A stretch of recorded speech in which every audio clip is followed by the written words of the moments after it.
Buenas tardes. Les doy la bienvenida a este panel, Desmitificar la agenda de la seguridad desde los feminismos. Es un espacio de intercambio creado por Gender Associations gracias al apoyo del IFA, el Instituto de Relaciones de Alemania y el Ministerio de Relaciones de Alemania, quienes financian este proyecto.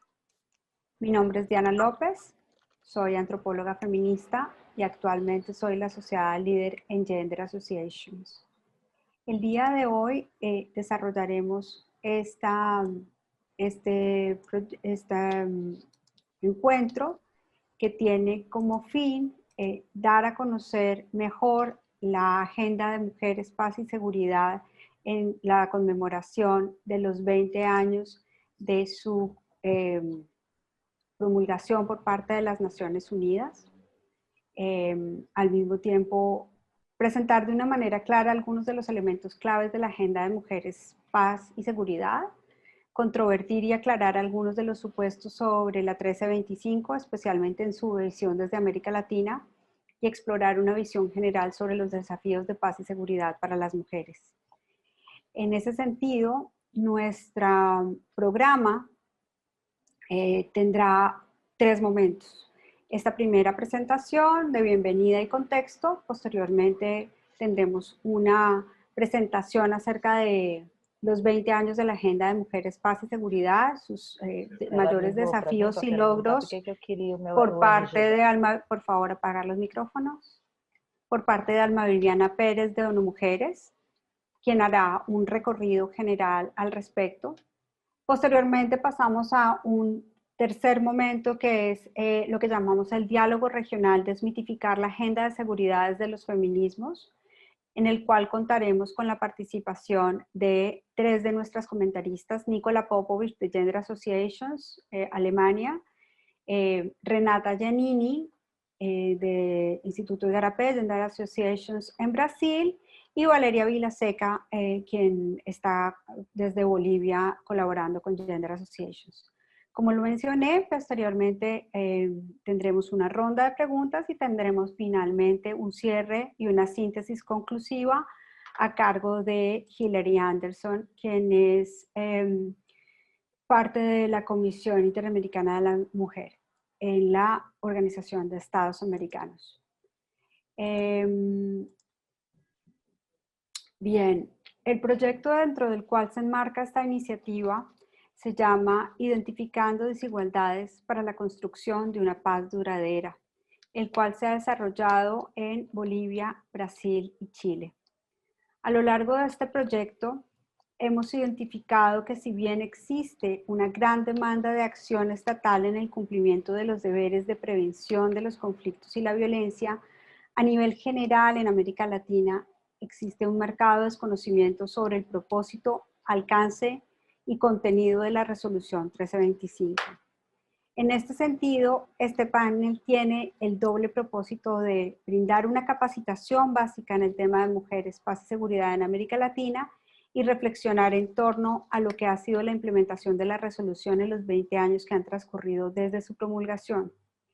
Recordemos que la resolución 1325 fue adoptada por el Consejo de Seguridad de las Naciones Unidas en octubre del año 2000 y es considerada como uno de los principales logros del movimiento de mujeres, del movimiento mundial de mujeres, ya que como propuesta fue elevada directamente por la sociedad civil. Esta resolución, la cual acoge diferentes principios y elementos de la agenda de paz y seguridad, ubica unos puntos de entrada en la integración del género en esta temática. Y esto tiene que ver con 4 pilares principales: la participación de las mujeres y niñas en la resolución de conflictos y diálogos y procesos de paz, la prevención de conflictos y consideraciones de género en las políticas públicas relacionadas, la protección de las niñas y las mujeres en los escenarios de conflicto, especialmente como víctimas de la violencia contra las mujeres en el marco de los conflictos, y la resolución, reconstrucción, el cual es un pilar que nos invita a considerar todos aquellos aspectos centrales al género en las operaciones, negociaciones y acuerdos, así como en los procesos de retorno de población en el marco de la construcción de la paz. El día de hoy contamos con este panel compuesto por investigadoras y expertas con quienes estaremos dialogando cerca de 1 hora y media, 2 horas, y como les comenté anteriormente, hemos abierto el chat para recibir sus preguntas e intervenciones en el Zoom. Así pues, démosle la bienvenida a Alma Viviana Pérez, quien es la asesora regional en temas de paz y seguridad de ONU Mujeres, quien nos acompaña desde Panamá. Ella hará una introducción respecto al contexto, los avances y retos de la 1325 en América Latina.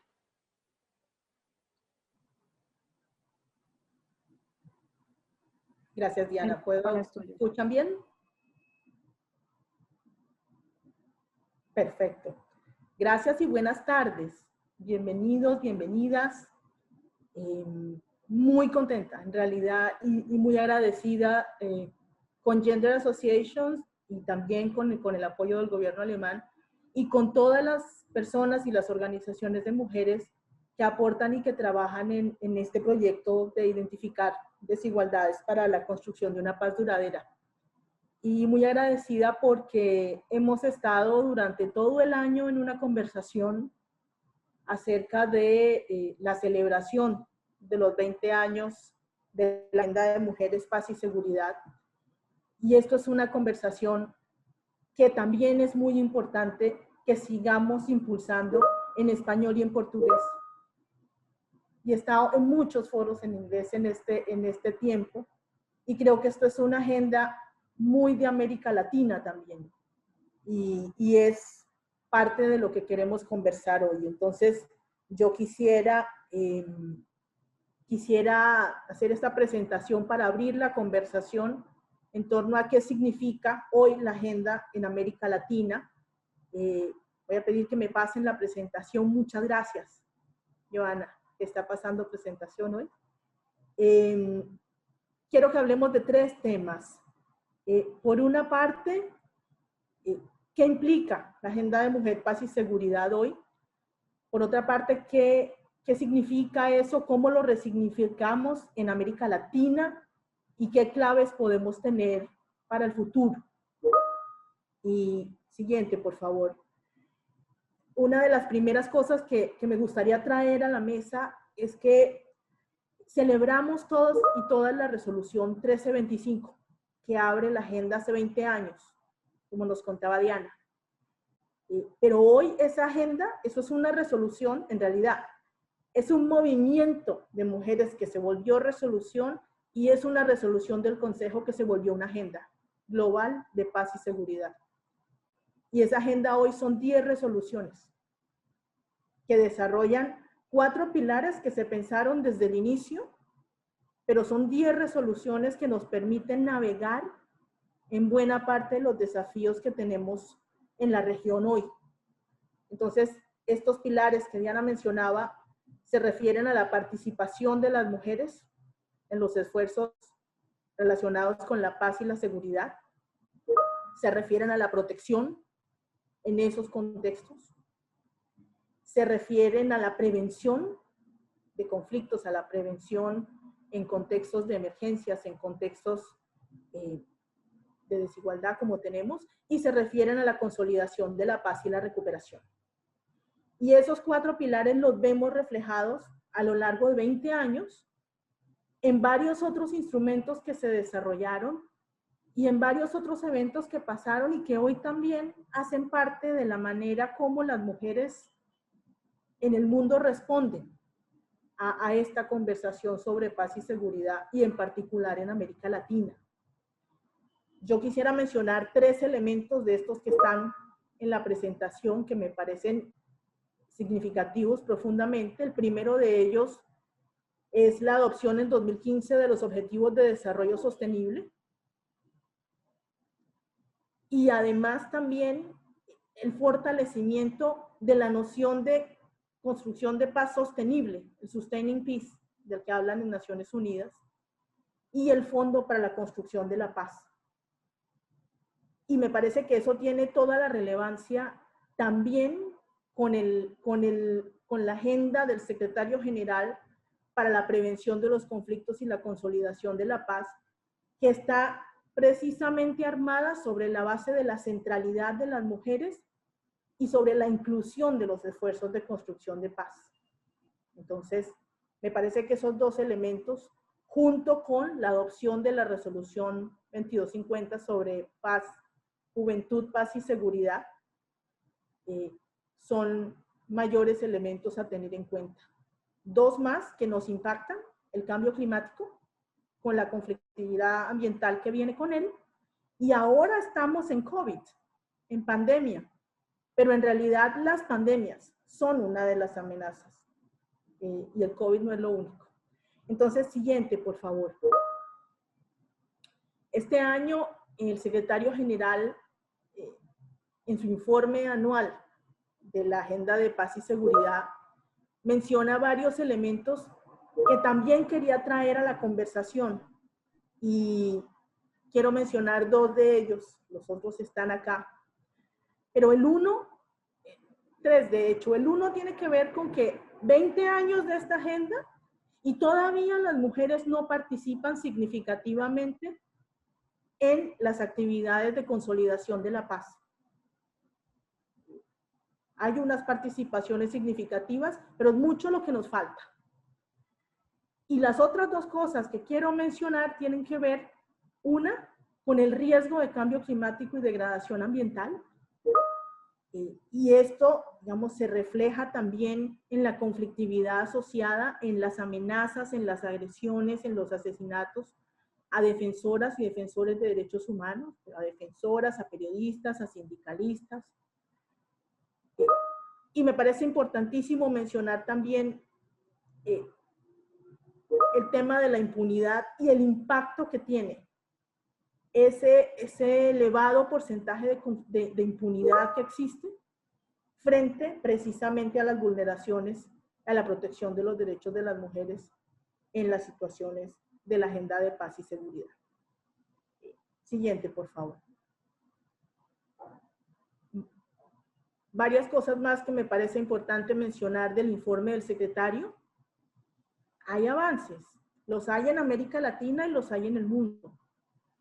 Efectivamente, hay una participación mayor de las mujeres que hace 20 años. No es suficiente, pero avanzamos. Y hay un instrumento que hemos podido desarrollar, que son los planes nacionales de acción. Ya van más de 85, de hecho. Hay varios de nosotros que trabajamos en ese tema, varias de ustedes en los diferentes países. Y estos planes sirven como hoja de ruta para trabajar, pero no son la única herramienta de implementación. Hay unos esfuerzos de localización de la Agenda de Paz y Seguridad que son importantísimos y que se han trabajado en América Latina. Siguiente, por favor. Entonces, en este contexto, avances para destacar en América Latina y el Caribe, hablamos todos del proceso de paz en Colombia con todos sus desafíos y la importancia de la participación de las mujeres y de la exigencia de las mujeres por un espacio en la mesa y ahora por una adecuada implementación del acuerdo. Pudiéramos hablar del reconocimiento de la violencia sexual en conflictos armados, en el caso Sepur Zarco en Guatemala, que ha sido emblemático, y tenemos que mencionar la labor de las muchas, de las miles de defensoras de derechos humanos y defensoras ambientales y mediadoras en la región. Siguiente. Y hay que mencionar también cómo la región está enfrente al resto de la conversación. Hay 6 países de la región con planes de acción nacional, pero varios están trabajando ahora en esto. Está Chile, está Argentina, Brasil que tiene un plan de acción. Pero esto hay que moverlo mucho más. Hay unos avances en paridad, pero la conversación todavía no genera movimientos fuertes. Y sí, hay más presencia de mujeres en operaciones de mantenimiento de la paz y todavía falta. Siguiente, por favor. Entonces, sobre esto, yo quisiera traer también a la conversación que sigue qué tendencias hay en la agenda de paz y seguridad en América Latina que son relevantes. Y de las varias que hay, de nuevo, quiero mencionar 3 elementos. El primero es que ni en el mundo ni en América Latina la agenda de paz y seguridad se refiere únicamente a las situaciones de conflicto o posconflicto o situaciones prolongadas con las que inicialmente se asoció la resolución. Hoy hablamos de criminalidad, de pandillas, hoy hablamos de incrementos en los niveles de discriminación, hoy hablamos de aumento de violaciones a los derechos humanos, del flujo de personas migrantes y refugiadas que está en todo el continente. Siguiente, por favor. Hablamos también del tráfico de armas y de la proliferación de armas pequeñas, de las tasas de violencia contra las mujeres y hablamos también de la mayor vulnerabilidad frente a desastres y emergencias. Y esto lo hablamos ahora en el contexto de la respuesta a la pandemia del COVID, que nos marca toda la respuesta en paz, en seguridad y en recuperación económica. Siguiente, por favor. Entonces, en ese contexto, hay unos desafíos en conflictividad en nuestra región que tienen que ver con el nivel de inconformidad que se genera desde una desigualdad que existía mucho antes de la pandemia, pero que ahora la vemos mucho más pronunciada por la pandemia. Entonces ahora vemos, como veíamos antes, manifestaciones masivas en varios de nuestros países que también han traído una resignificación importantísima de los lugares públicos, pero también hay un aumento de tensión y violencia, una mayor polarización y claro, un aumento desproporcionado de la violencia sexual y de género, de la violencia contra los jóvenes, y episodios de racismo, de discriminación y también de vandalismo. Pero todo esto en el marco de un entorno de conflictividad social y política muy alto, que en cada uno de nuestros países se ven. Gracias. Lo que uno ve ahí es que las mujeres son una fuerza de cambio. Las mujeres se convierten en ese entorno, sí, en un actor que tiene una vulnerabilidad mayor, pero también en un centro de transformación que lidera los movimientos. Entonces vemos una acción intergeneracional importantísima, vemos mayor visibilización de la violencia de género, una condena mucho más fuerte, con más impacto de la violencia sexual, un rechazo profundo a los feminicidios y un movimiento que siendo global es profundamente local. Y lo vemos con las manifestaciones en cada uno de nuestros países y todo esto me parece que está enmarcado en una denuncia fundamental que es el acceso a la justicia y la demanda de condiciones de igualdad. Por favor, siguiente. Entonces, ¿cómo nos movemos en los siguientes 20 años? ¿Cuál es la agenda para llegar al 2030 con la agenda de desarrollo sostenible completa con las mujeres adentro? Siguiente, por favor. Nosotros hemos conversado mucho en ONU Mujeres con organizaciones, con defensoras, con socios, y vemos 5 elementos que son fundamentales, que emergen como desafíos en esta conversación. El primero es esta conexión entre derechos humanos, protesta social y la reforma al sector de seguridad. Y creo que la vemos en buena parte de los países de América Latina. Lo segundo tiene que ver con la respuesta a las emergencias. Y el COVID, de nuevo, es una muestra de lo que puede implicar una emergencia para la estabilidad y para la integridad de las personas en nuestros países. Hablamos hoy del COVID en América Latina y el Caribe, pero hoy mismo estamos respondiendo los impactos de tormentas en Honduras, en Guatemala, en Colombia, en El Salvador. Entonces, el otro elemento tiene que ver con la movilidad humana y también con esas situaciones de paz y seguridad que se dan en las zonas de frontera, con una vulnerabilidad altísima para las mujeres, pero también con un protagonismo de las mujeres como factor de cohesión social. Hablamos también de la conexión entre empoderamiento económico y construcción de paz. Nos parece fundamental porque durante mucho tiempo hemos caminado sobre la base de que una cosa es el desarrollo y otra es la paz, y no, en la agenda de las mujeres no es así. Y hablamos del cambio climático y también del acceso a los recursos naturales. Siguiente, por favor. Entonces, ¿Qué claves vemos para movernos hacia adelante en ese escenario? Creemos que hay varias. Ustedes van a identificar muchas más. Ahora vamos a conversar con las mujeres que han estado trabajando en el proyecto en Brasil, en Chile, en Bolivia. Pero aquí hay unos elementos que pueden ser útiles. Por un lado, el conectar los instrumentos que tenemos. Tenemos en algunos casos planes de acción. En todos los países de América Latina tenemos la CEDAW, la Convención de la Mujer.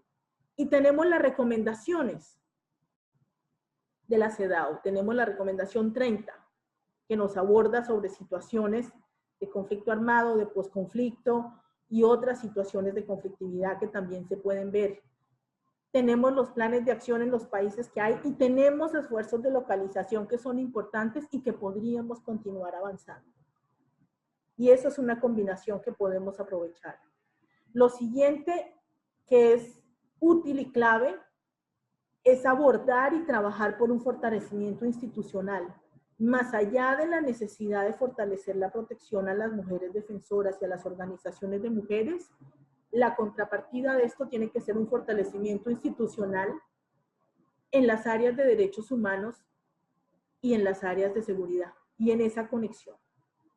Y esto tiene que estar acompañado por un tercer punto que es la prevención de los conflictos y la construcción de paz con las defensoras, con las organizaciones de mujeres. Y uno de los temas, uno de los hallazgos que encontró el secretario general en el informe del año anterior y en el de este, y las mujeres lo sabemos hace mucho rato, es el mínimo aumento en los recursos que van a las organizaciones de mujeres en el mundo.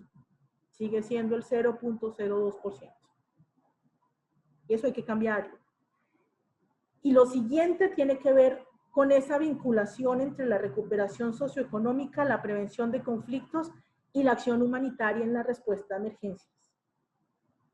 La reconstrucción post-COVID tiene que ser una reconstrucción centrada en las mujeres, con las mujeres como eje central, con la economía del cuidado en el centro, con un reconocimiento a la labor del liderazgo de las mujeres en la respuesta.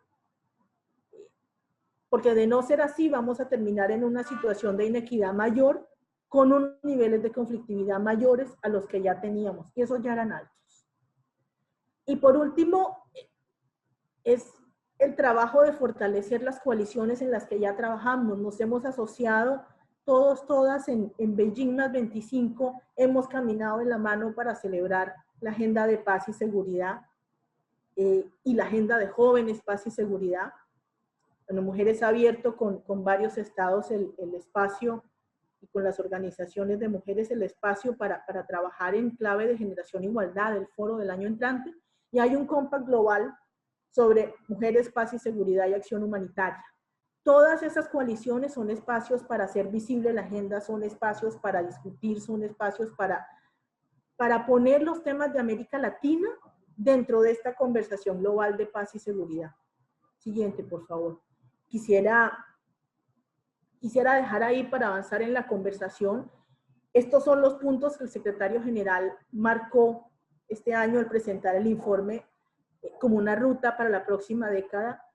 Y de todos los que tiene, hay uno que a mí me parece fundamental para América Latina, y es el no permitir que los retrocesos que ya estamos teniendo afecten la garantía de nuestros derechos, de los derechos de las mujeres. Y me parece que esa tiene que ser la base de la conversación, y eso no es una conversación fácil, y es una conversación que en América Latina se da en medio de una profunda inequidad, de una profunda desigualdad y de unos desafíos enormes a los espacios democráticos.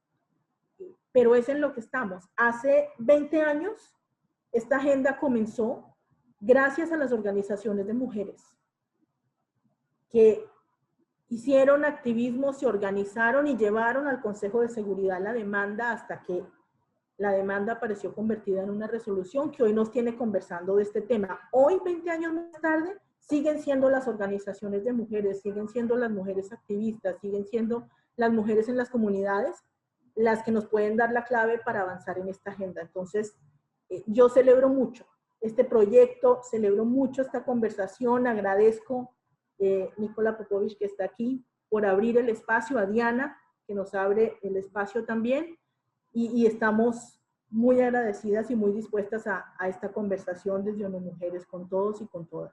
Muchas, muchas gracias. Over to you, Diana.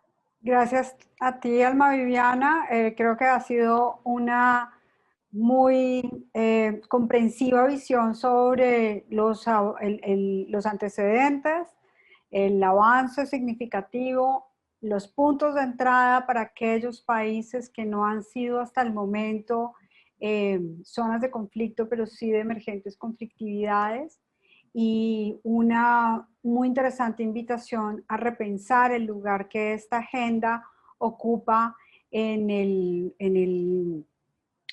América Latina frente a la recuperación del COVID y frente a otras muchas necesidades emergentes de la región, ¿no? Los desafíos democráticos a los que nos enfrentamos de momento. Continuamos entonces con la dinámica central de este encuentro, que llamaremos Desmitificar la agenda de seguridad de los feminismos.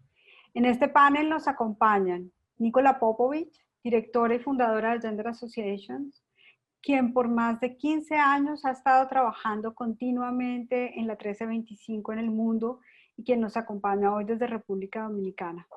Nicola nos va a hablar acerca del primer mito de la resolución 1320, el primer mito que hemos encontrado, que es que la resolución 1325 es usualmente implementada en los países del norte como parte de sus compromisos internacionales.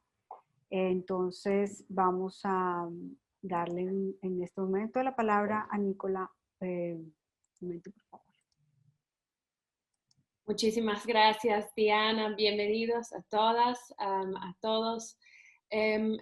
Yo voy a hablar sobre el mito de la resolución 1325, que sea usualmente implementada en países del norte como parte de sus compromisos internacionales.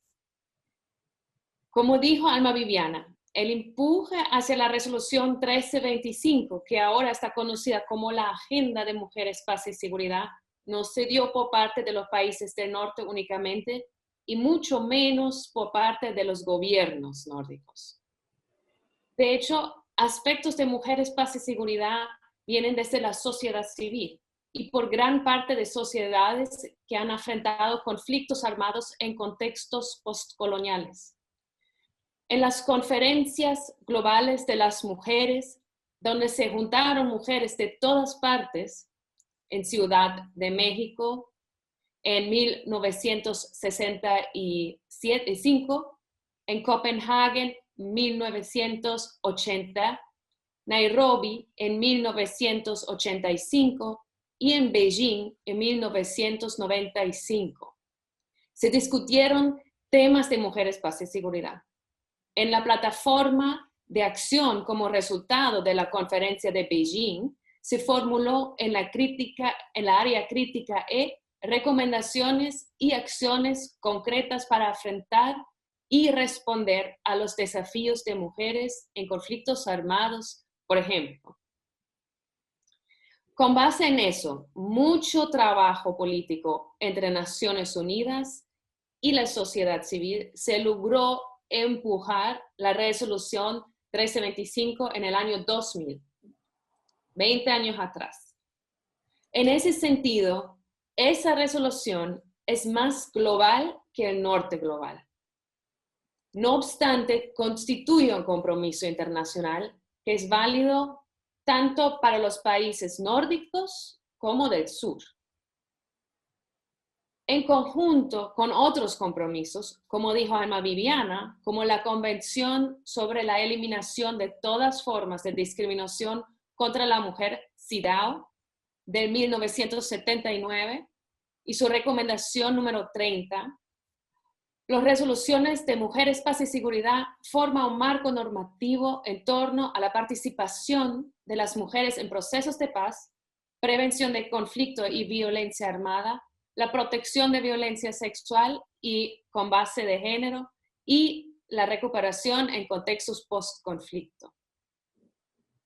Desde el 2006, yo trabajo con planes de acción que intentan implementar la resolución 1325.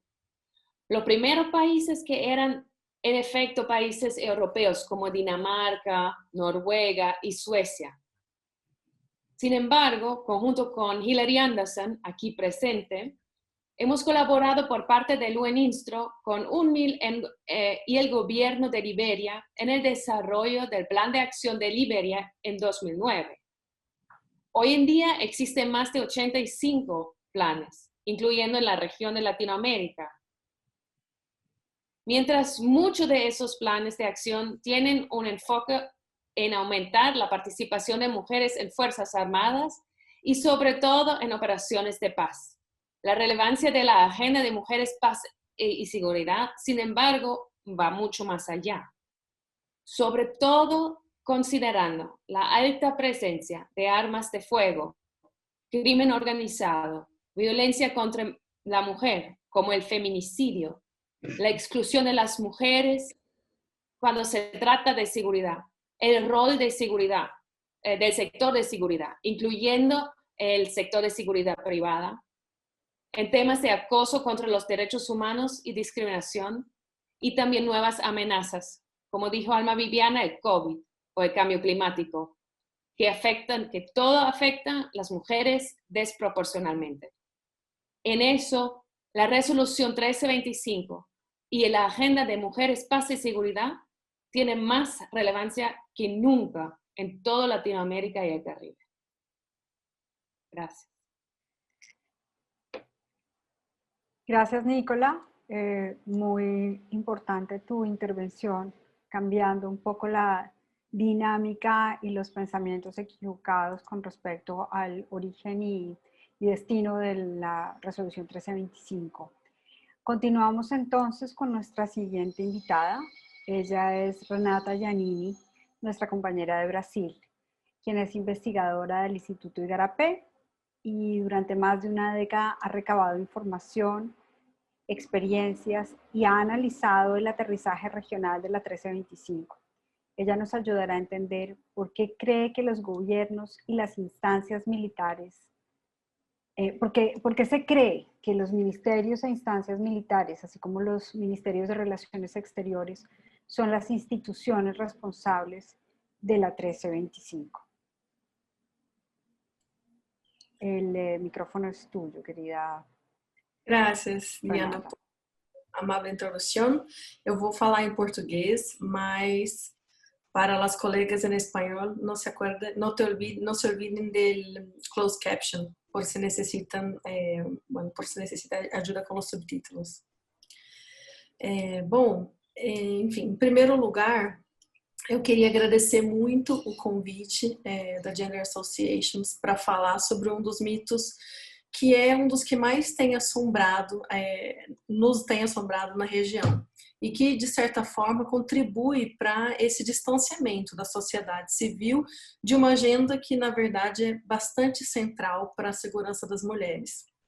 Então, para desmistificar essa associação que existe entre a Resolução 1325 e os governos, principalmente essas instâncias militares e de relações exteriores, eu vou primeiro explicar por que essa associação existe, porque ela não vem de graça, e depois propor como a gente pode abordar a agenda sobre mulheres, paz e segurança na região latino-americana.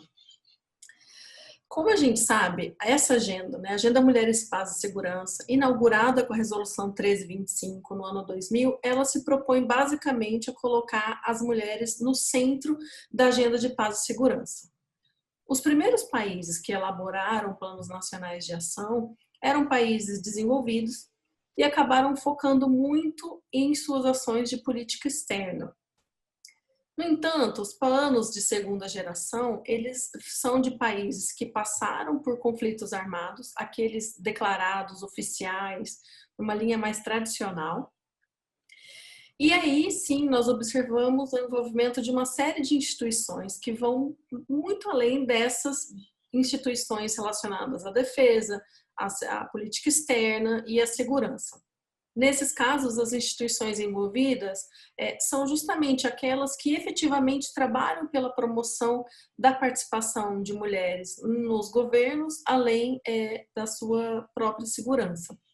Então, à frente desses planos, estão ministérios de mulheres ou daqueles relacionados à igualdade de gênero. Mas a nossa região, a América Latina, tem um contexto bastante específico, né? Apesar de ser aquilo que a gente chama de o epicentro da violência no mundo, com raras exceções, como é o caso da Colômbia, não temos por aqui aqueles conflitos armados oficiais tradicionais.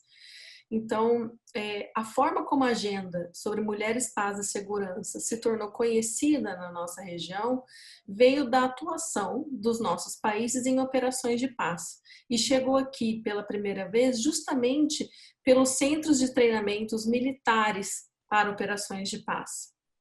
Então, o comprometimento desses países com a paz e com a segurança se traduziu no comprometimento no âmbito da sua política externa, com a implementação da Agenda Mulheres, Paz e Segurança, no trabalho realizado pelas suas tropas no exterior, em particular, né, no contexto do Haiti.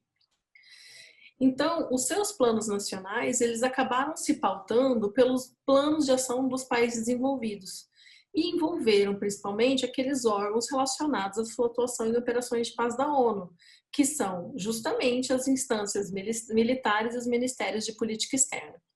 Então, é por isso que a agenda Mulheres, Paz e Segurança não refletiu, na maioria dos casos, as ameaças, as inseguranças que afetam as mulheres latino-americanas todos os dias, e tampouco se tornou um instrumento de luta e de pressão em prol dos seus direitos. Mas isso pode e deve mudar. A região tem vastas porções do seu território dominado pelo crime organizado, além de se constituir como a única região do mundo em que os homicídios estão crescendo. Eu sei que eu estou falando de um crime que é, inclusive, o único que afeta mais homens do que mulheres. Mas esses são a ponta de um iceberg de inúmeras violências que esconde o impacto invisível e silencioso que tem em mulheres. Há uma série de violências, diretas e indiretas, cometidas contra mulheres no âmbito da dinâmica do crime organizado, por exemplo. Desde estupros, sequestros, até traumas emocionais e perdas econômicas em função da partida de entes queridos. Por outro lado, o número de mulheres envolvidas no tráfico e no crime organizado, de forma geral, aumenta a cada dia. E a gente sabe pouco ou nada sobre as motivações delas. Por fim, a gente vê também inúmeras lutas sendo travadas nos campos, nas florestas e nas cidades pelo direito de mulheres à terra, a uma floresta ou simplesmente sua liberdade de ir e vir nas cidades. Nesse contexto, agora, como já foi mencionado pela Alma Viviana, temos a pandemia da Covid-19, que mostrou ser um evento cataclísmico e um multiplicador de ameaças pré-existentes. Observamos o aumento da violência doméstica em função do isolamento social, a insegurança alimentar para aquelas mulheres que estão justamente na base da pirâmide social, a falta de acesso para serviços públicos básicos e, para piorar, a gente ainda está observando e experimentando uma onda populista autoritária que está afetando muitos países no mundo, inclusive o Brasil, e que está contribuindo para cercear os seus direitos, em especial aqueles relacionados à saúde sexual e reprodutiva e à liberdade de expressão. Então, na esfera digital e também na vida real, o que a gente está observando são mulheres, jornalistas, defensoras de direitos humanos, defensoras do meio ambiente, sendo cada vez mais perseguidas. Isso tem graves consequências. Nesse acho que precisa desativar o microfone de alguém.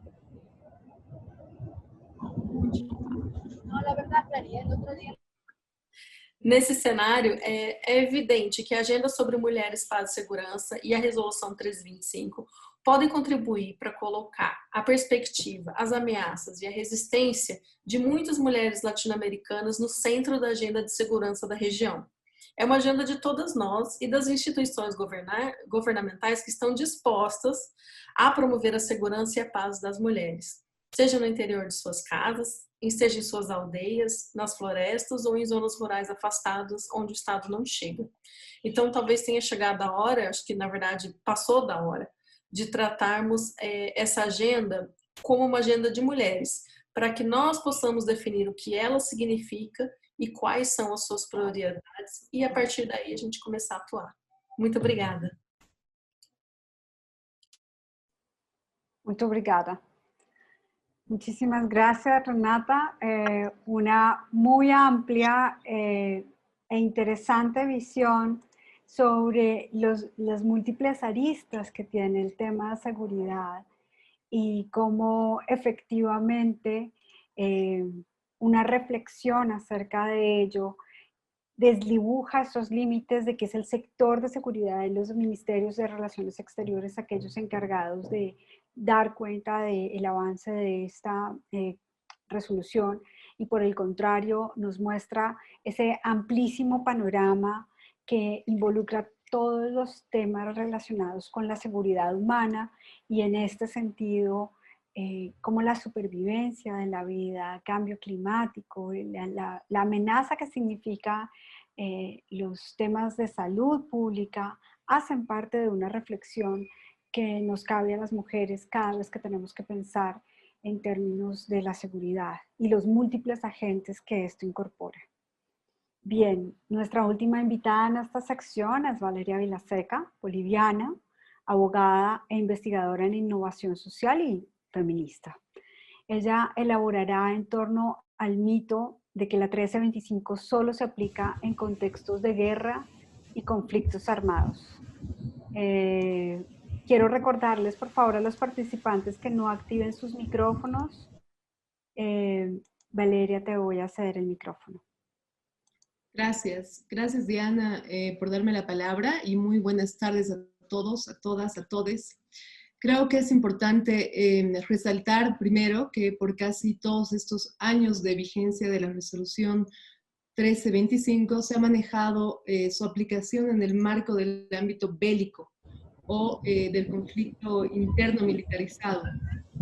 Y aunque normalmente reconocemos que esa resolución tiene un enfoque mucho más amplio y más global que las demás resoluciones de paz y seguridad, en el imaginario colectivo y académico, y bueno, en otros espacios formales, aún mantiene un enfoque plenamente militarista. Y tiene que ver, por supuesto, desde el significado tradicionalmente atribuido a la palabra seguridad. Esa seguridad que se había un poco heredado, digamos, ¿no?, como legado de las guerras, se codifica aún en esta protección hacia el Estado y las fronteras estatales frente a amenazas externas. Esta protección de la autoridad del Estado en caso de conflictos internos, y que por esa concepción justamente la seguridad llegó a significar en algún momento la ausencia de amenazas externas o de conflictos violentos bélicos. Estas seguridades, hay que pensarlo y decirlo, han sido configuradas desde espacios patriarcales y son de orden jerárquico, que además, si no funcionan bien y al verse en riesgo, tienen procedimientos de justicia que activan todos los niveles institucionales del Estado para castigar a quienes no cumplen. Por ejemplo, existen los delitos nacionales como la traición a la patria, la sedición, el espionaje a favor del enemigo, que son delitos y son instrumentos que sin duda llegan a sentencias ejecutoriadas, ¿no? Sin embargo, hoy en el año 2020, puede que el estado en el que yo vivo no tenga amenazas bélicas externas, y es muy posible que tampoco tenga amenazas internas de alta magnitud. Pero globalmente, los últimos años vivimos en un alto deterioro democrático, y los estados se desenvuelven sostenidos en sistemas machistas y patriarcales, entre polarizaciones de pensamientos agresivos, donde, por ejemplo, el contrabando, el narcotráfico, la mercantilización de los recursos naturales, la trata de personas, los conflictos sociales de clase, de pobreza racializada, es el cotidiano, es el diario para nosotras, para nosotros.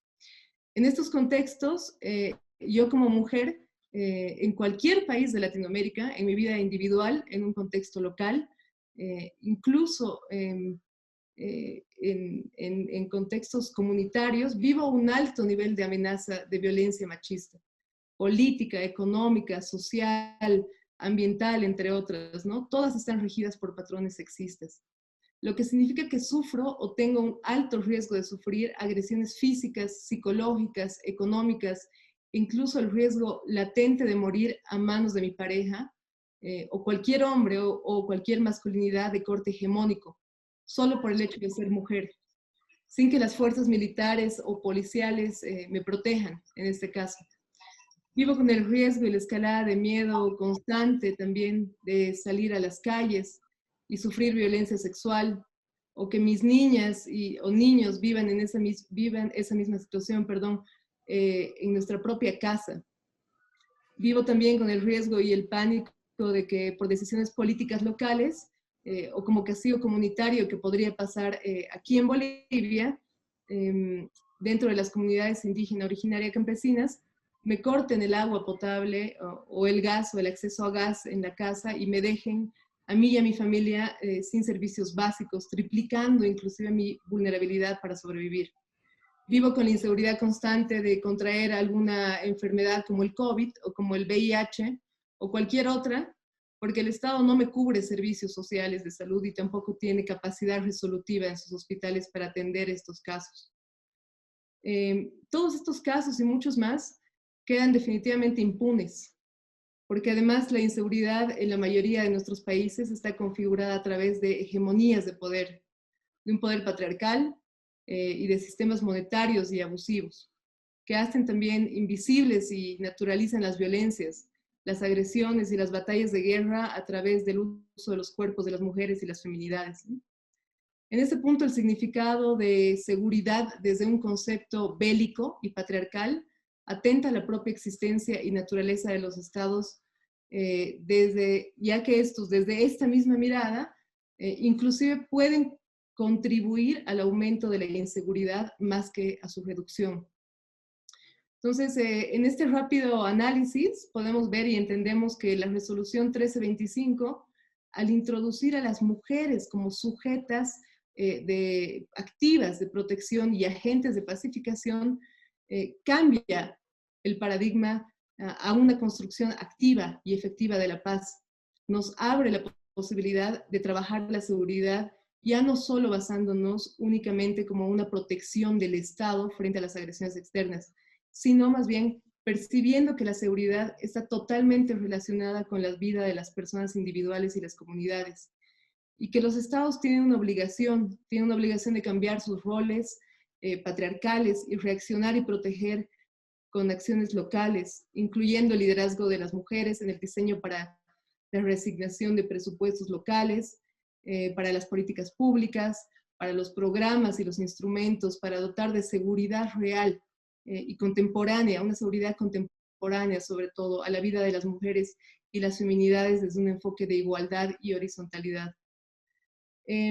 Como pendientes para desmitificar este punto, desde los espacios de mujeres y feministas, pienso que debemos reivindicar la inclusión, ya no únicamente desde la vivencia de las mujeres frente a los conflictos y las violencias sobre nuestros cuerpos, sino la necesidad de resignificar el concepto mismo de seguridad en conjunto, dándole importancia otra vez a la vida, a la ética del cuidado como enfoque, desde conceptos no hegemónicos y transmutando también las dimensiones del lenguaje y las representaciones visuales que se han creado alrededor del concepto patriarcal específico de seguridad y que han estado también acuñadas en intereses coloniales, occidentales y desde miradas violentas, ¿no? A 20 años de la resolución 1325, debemos por fin despatriarcalizar los conceptos y las prácticas asociadas a estos para entender en su magnitud real esta resolución y poder garantizarnos como pueblos la posibilidad de avanzar de espacios de pacificación a una verdadera cultura de paz. Gracias, Diana. A ti, Valeria, tu intervención ha sido un muy buen cierre para todo este panel, dado que tocas muchos aquellos aspectos que oímos frecuentemente en las demandas de las mujeres y en las demandas de los colectivos frente a la seguridad. Una mirada interseccional que tenga en cuenta todos los aspectos que afectan diferencialmente y, si se quiere, acumulativamente a las mujeres y a las personas de grupos que tienen diferentes grados de que hacen parte dentro de una estructura de diferenciaciones. Aquellas personas que el capitalismo y el patriarcado ha ubicado en las periferias de las periferias. Asimismo, tu intervención da cuenta de un reclamo generalizado frente a eso que repetimos constantemente, de que el Estado no me cuida a mí, me cuida a mis amigas. En fin, creo que este panel nos ha dado una mirada muy amplia de cómo la 1325 en conjunto con otras 9 resoluciones constituyen una amplia agenda que es sensible y adaptable a muchos de los retos de la seguridad en América Latina, retos que además son emergentes y que están más ligados a la conflictividad social, a las amenazas no convencionales y a la prevención de los conflictos. Tendremos entonces una ronda de preguntas y en este espacio les pedimos tener muchísima paciencia con los subtítulos, dado que la traducción se estará haciendo en la medida que se estará hablando. Bien, tenemos una pregunta general que alguien hace acerca de en qué canal de YouTube se va a transmitir este material. Se hará en el canal de Gender Associations una vez estemos editado, digamos, el sonido, se hagan todos los cortes necesarios, más que todo, no por silenciar a nadie, sino por tener el audio limpio.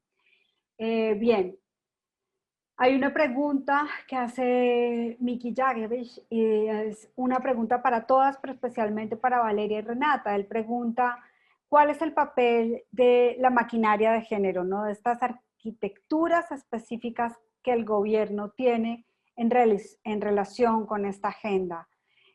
¿Cómo pueden estos ministerios o institutos apoyar de una manera más efectiva el liderazgo y participación de las mujeres en temas de paz y seguridad?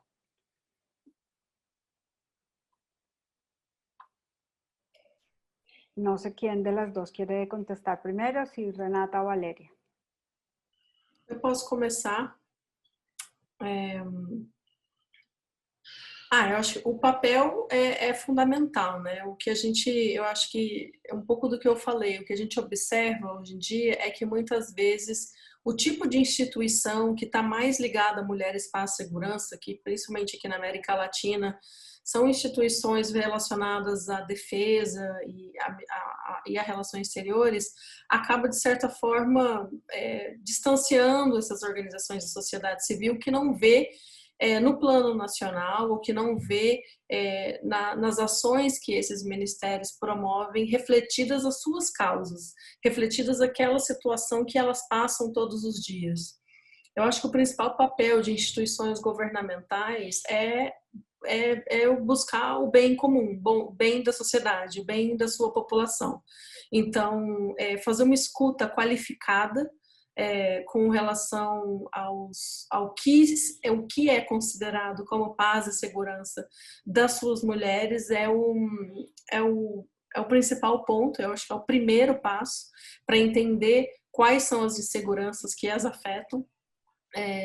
A partir de uma escuta qualificada, sempre promover a participação e o engajamento cívico dessas mulheres na formulação de políticas públicas que as afetam diretamente, promover, disseminar informações a respeito da agenda sobre mulheres, paz, segurança e sobre a agenda de direitos humanos das mulheres e meninas de forma geral. E na medida do possível, a depender do país que estamos falando, apoiar inclusive financeiramente organizações independentes que possam monitorar as ações, que possam promover outras ações. Então, de novo, obrigada pela pergunta e aqui vai uma primeira resposta. Gracias, Renata. Vale. Sí, gracias. Bueno, en realidad los ministerios de Relaciones Exteriores tienen un rol principal, un rol fundamental siempre pensando que son parte de todo el órgano ejecutivo, ¿no? El órgano ejecutivo de cualquier país que va a ejecutar las políticas a diferentes niveles. En este caso, seguramente tendrán que transversalizar las políticas a nivel internacional, promover la información en cuanto a respeto y seguridad desde una mirada mucho más amplia.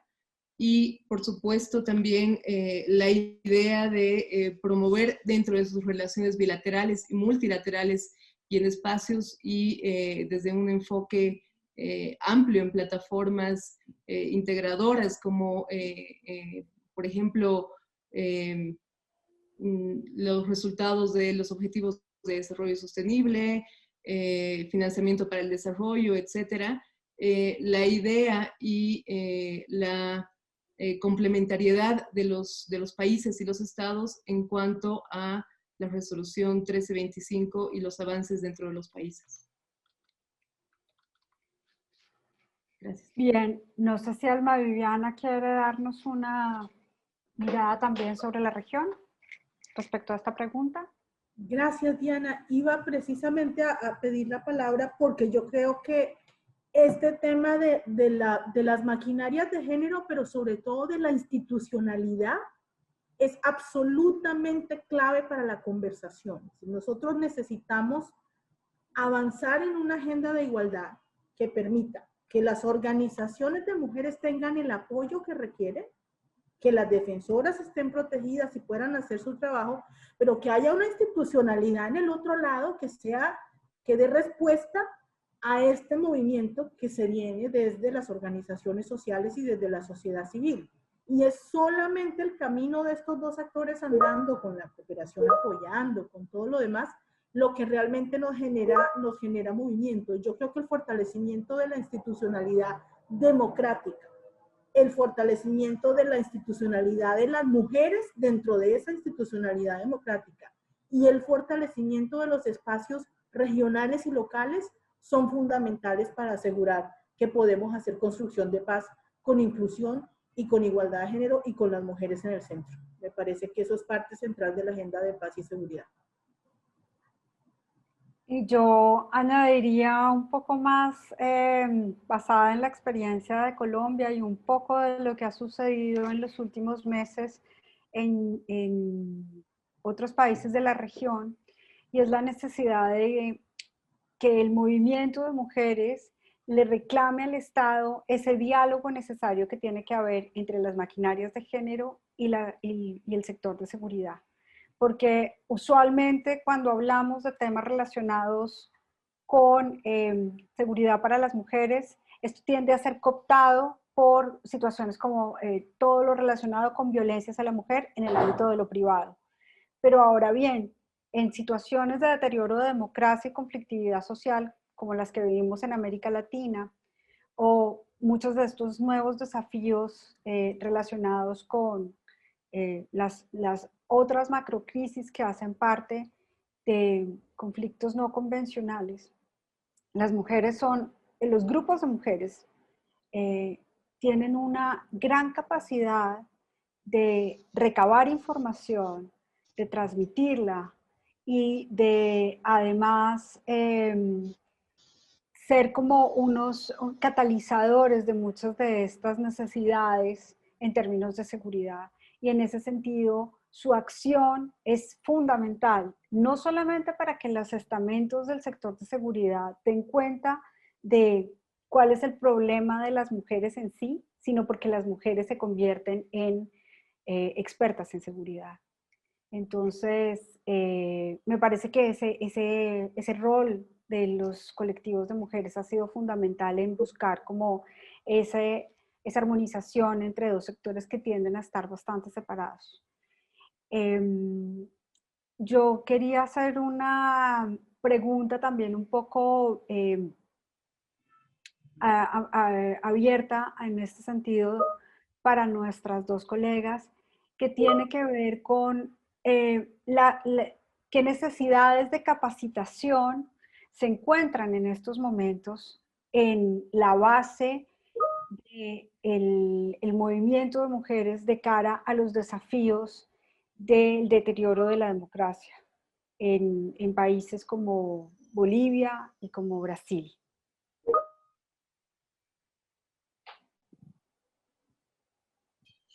Eu não sei se entendi a pergunta. Em capacitação especificamente, não entendi. ¿Qué necesidades han identificado ustedes que los colectivos de mujeres requieren para afrontar mejor este momento puntual en términos de las amenazas a su seguridad?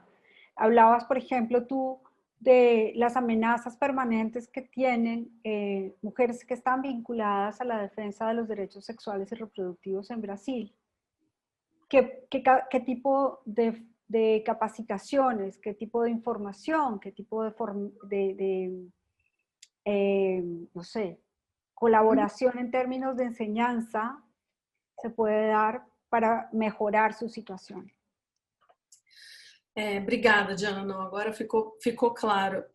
Eu acho que a primeira questão é a segurança pessoal dessas mulheres. A gente está vivendo em um período aqui no Brasil bastante conturbado para mulheres de forma geral, especialmente para aquelas que defendem direitos de mulheres, direitos sexuais e reprodutivos, liberdade de expressão.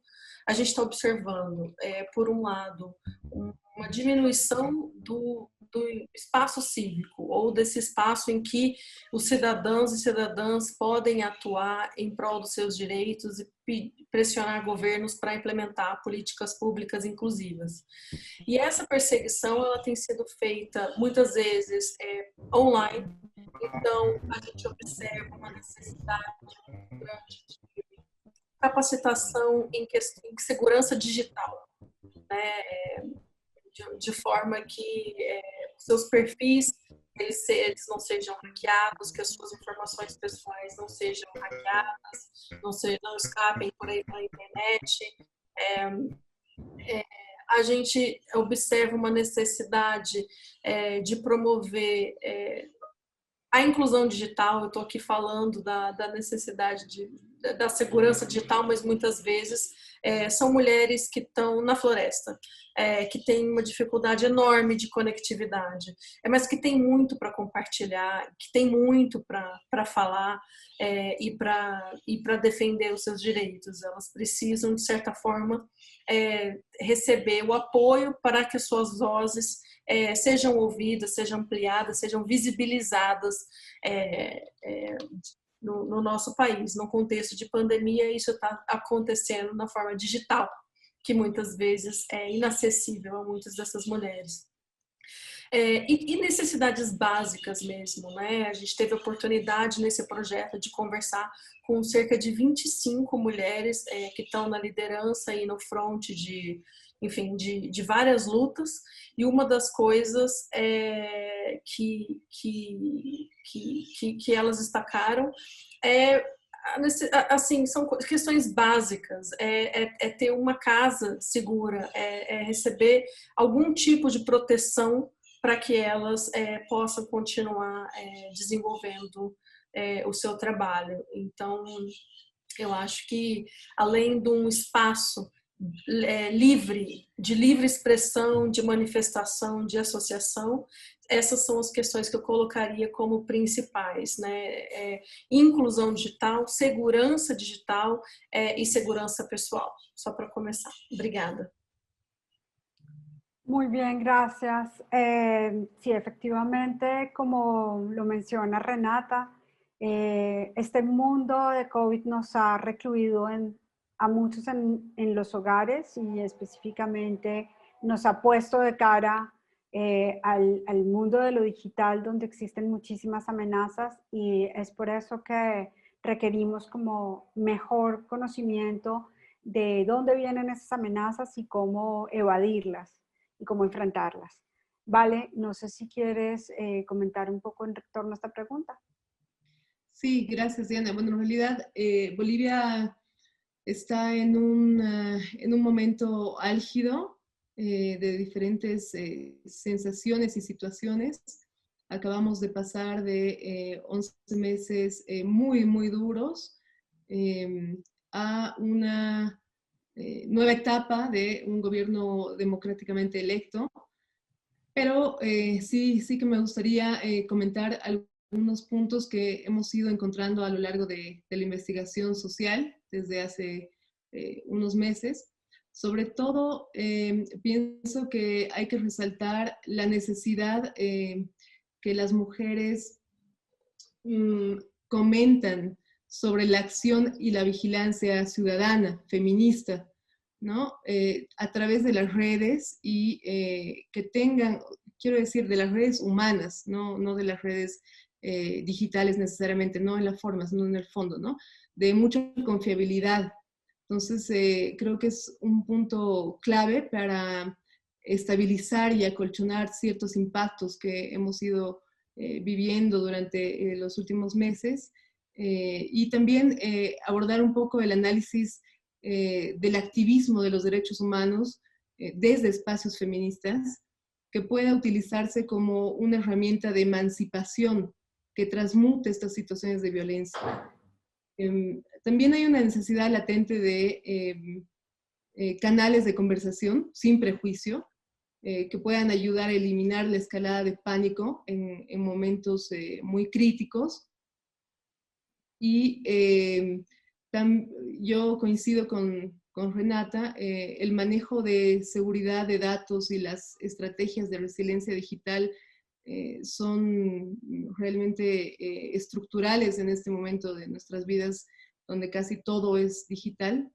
Y aquí ha habido una gran avalancha de uso del Big Data, como se lo llama, que es un poco el uso y la manipulación de información a través de las redes sociales, ya sea con fines políticos, religiosos, etcétera, etcétera, ¿no? Entonces, hemos tenido una gran crisis de fake news en Bolivia que han desestabilizado muchos de los momentos más importantes en cuanto a las escaladas de pánico que hemos tenido, ¿no? Y bueno, igual la necesidad de tener un nuevo abordaje de la apropiación feminista para proyectar la agenda de mujer, paz y seguridad es un punto interesante en cuanto a educación, en cuanto a resiliencia y, bueno, identificar también posibles redes internacionales que puedan hacer una conexión real para llevar esta iniciativa adelante. Bien, Valeria, no sé si hay alguna pregunta más o alguna otra intervención de las panelistas. Nicola. Yo solamente quisiera añadir, y yo creo que también Valeria y Renata lo mencionaron, es que en esos proyectos que hemos llevado a cabo, un aspecto muy clave ha sido el aspecto de la interseccionalidad, es decir, los aspectos y la atención que se tiene que poner a las mujeres y sus identidades diversas, como por ejemplo de las mujeres afrodescendentes, las realidades y los aspectos y inseguridades de las mujeres indígenas, sean de la sierra o de la zona del Amazonas, mujeres con diferentes capacidades, mujeres con diferentes identidades, sean desde lo religioso hasta identidades de género y sexualidad. Y hemos visto que esas diferencias son sumamente importantes, incluirles en nuestro análisis y considerarles con más atención también cuando hablamos de seguridad. Y también como estatus sociales, viviendas o en los espacios rurales o urbanos. Eso ha sido un componente muy fuerte en nuestro proyecto, para añadir. Gracias. Bueno, muchísimas gracias, Nico.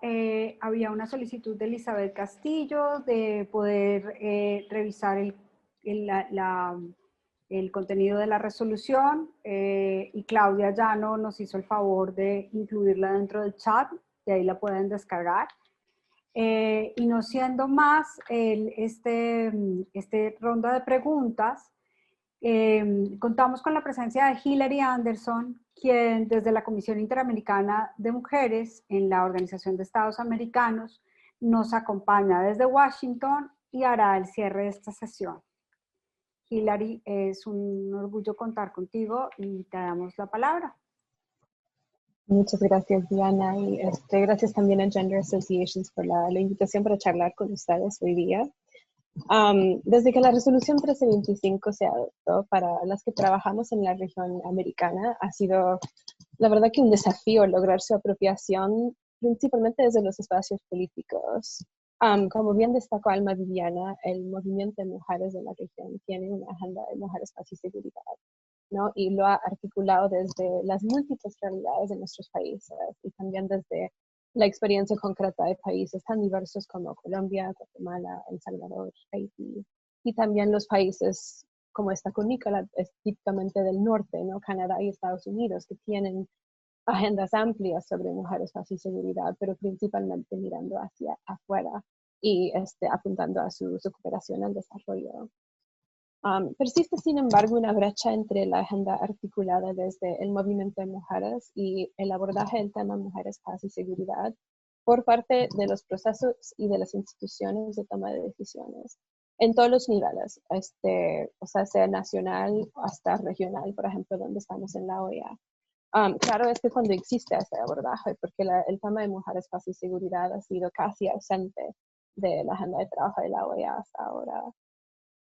Por todos los mitos en torno a la agenda de mujeres, paz y seguridad que ya hemos explorado en esa sesión, incluyendo que ese 1325 y otras resoluciones de mujeres, paz y seguridad solamente se aplican en contextos de guerra y de conflictos armados, o que la región americana no tiene conflictos, como entendemos el conflicto desde su definición formal, que es un poco el pretexto que siempre nos ponen los estados para no abordar el tema dentro del multilateralismo, o que la agenda de mujeres, paz y seguridad solo involucra al sector de seguridad, y esto entendido, como lo destacó Renata, de una manera muy limitada, ¿no? La agenda de mujeres, paz y seguridad no es visible ni a nivel nacional desde la institucionalidad, incluyendo los mecanismos nacionales de la mujer, como destacó Miki, creo, en su pregunta, y las panelistas posteriormente, ni tampoco a nivel regional desde espacios como la OEA.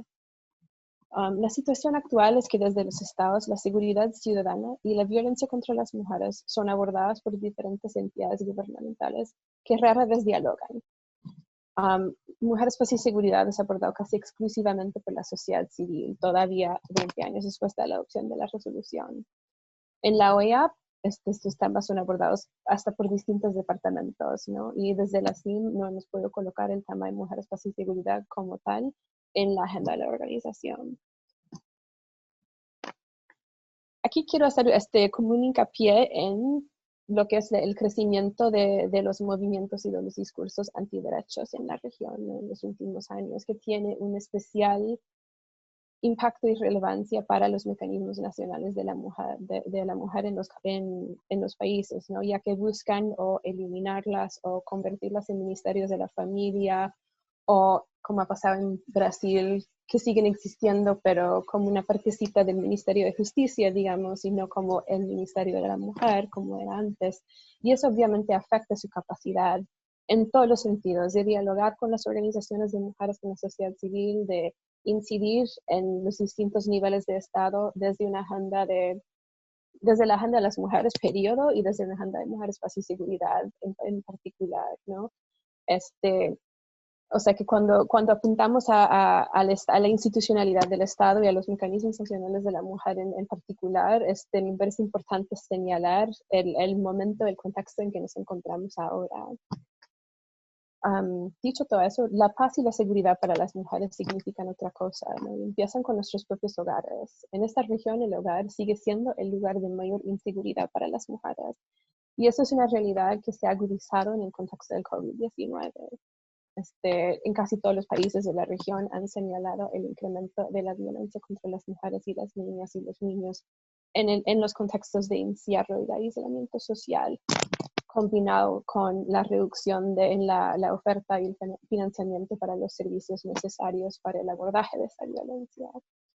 La seguridad para las mujeres, como lo destacó Valeria, empieza con sentirse seguras en sus propias casas y en sus relaciones personales, en las escuelas, en los lugares de trabajo, en las calles.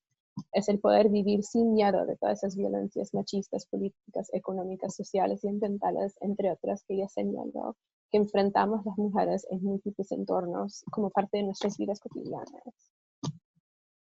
La paz y la seguridad en la región americana empiezan con reconocer las múltiples amenazas que enfrentamos, ¿no? O sea, como lo han destacado todos los panelistas, la desigualdad en todas sus manifestaciones, el conflicto y la violencia social, el crimen organizado, el deterioro de la democracia, la destrucción del medio ambiente y la precarización de la vida por el cambio climático, la proliferación de armas, la reducción de los espacios de actuación de la sociedad civil, la violencia contra defensoras de derechos humanos y ambientales, el desplazamiento y la migración relacionada con todas esas situaciones, y ahora la nueva amenaza del COVID-19 y todo lo que representa para nuestras sociedades en los próximos años, incluyendo la posibilidad de nuevas epidemias. Ante este escenario poco alentador, desde la Convención Interamericana para Prevenir, Sancionar y Erradicar la Violencia contra la Mujer, la Convención de Belén do Pará, las mujeres han articulado otra agenda que coloca a todas esas formas de violencia dentro de un continuo y coloca la responsabilidad de prevenir, sancionar y erradicarlas en el Estado, incluyendo pero no limitado al sector de seguridad. De la misma manera que las resoluciones sobre mujeres, paz y seguridad, la Convención va más allá de las mujeres como simples víctimas de violencia y coloca en el Estado la responsabilidad para la protección y garantía del derecho de las mujeres de vivir libres de violencia. En esta concepción, las mujeres son agentes activas de paz y de democracia, fundamentales a la erradicación de los patrones estereotipados de comportamiento y de las prácticas sociales y culturales que basadas en la inferioridad y la subordinación que siguen subyaciendo todas esas formas de violencia. Yo les dejo como reflexión final, entonces, con la urgente necesidad y también con un compromiso desde la Comisión Interamericana de Mujeres de la OEA de crear más espacios de diálogo y de construcción de consensos entre las mujeres que han articulado una agenda de mujeres, paz y seguridad holística, integral y basada en la realidad de la región americana, con los procesos y las instituciones de toma de decisiones, tanto a nivel nacional como desde la OEA a nivel regional. Aquí lo dejo, muchas gracias. Gracias a ti, Hilary. Sí, es un panorama lleno de desafíos, de la necesidad de aperturas hacia otras comprensiones de la seguridad, de otra cantidad de un entendimiento diferente de lo que constituyen las amenazas.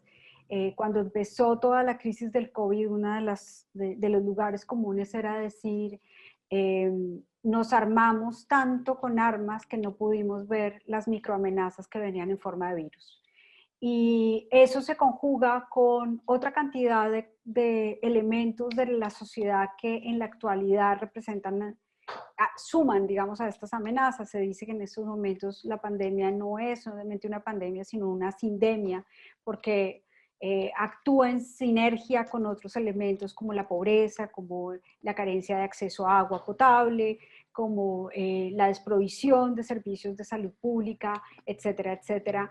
Y en este sentido, una vez más, se nos obliga como colectivos de mujeres a ser solidarias, a movilizarnos, pero también a repensar el rol político que de manera conjunta tenemos, porque la solución no es individual, es colectiva. Tenemos algunas observaciones interesantes en el chat, nos comentan acerca de nuevas leyes que precisamente surgen de parte del Estado en Nicaragua, que busca regularizar a los agentes extranjeros, amenazando la financiación de las ONGs que apoyan los derechos de las mujeres y las defensoras de derechos humanos. Kiyomi Nagumo, que si no estoy mal es de Bolivia, no, es de Brasil, perdón, recuerda la importancia de la interseccionalidad, de mirar todo el tema de interseccionalidad con las mujeres, y particularmente desde mi experiencia trabajando también en temas de cambio climático en Colombia, surge la grandísima preocupación de las amenazas especiales que se dan a todos aquellos lideresas sociales que han podido ver la interacción que hay entre todos los temas relacionados con derechos humanos, acceso a los territorios, una lucha contra el extractivismo en América Latina. En este sentido, pues esta tarde nos ha abierto muchas interrogantes, nos ha invitado a generar nuevas reflexiones sobre el ámbito de implementación, no solo de la Agenda de Mujeres, Paz y Seguridad, sino de la reflexión feminista en torno a la seguridad. Y voy a ceder el micrófono a Nicola para la despedida. Muchísimas gracias a todas y a todos los que nos acompañaron esta tarde. Y bueno, Nico. Muchísimas gracias para todos los participantes. Ha sido un gran placer tenerles. Espero de darles seguimiento y encontrarles en otro espacio. Agradezco muchísimo a nuestros invitados e invitadas. Alma Viviana Pérez de ONU Mujeres, muchísimas gracias. Hilary Anderson de la OEA, muchísimas gracias. Renata y Valeria de nuestro equipo, gracias por compartir también las experiencias de Bolivia y Brasil. Muchísimas gracias a Diana, la moderadora del día de hoy, y también todo el equipo que hay siempre atrás, Nadia y todo el equipo también, Joana por parte de ONU Mujeres por ayudarnos y hacer lo posible, y a nuestra traductora de señas de hacer ese evento un poco más inclusivo. Muchísimas gracias. Y Denise Hirao también por sus traducciones en portugués atrás de las escenas. Muchas gracias.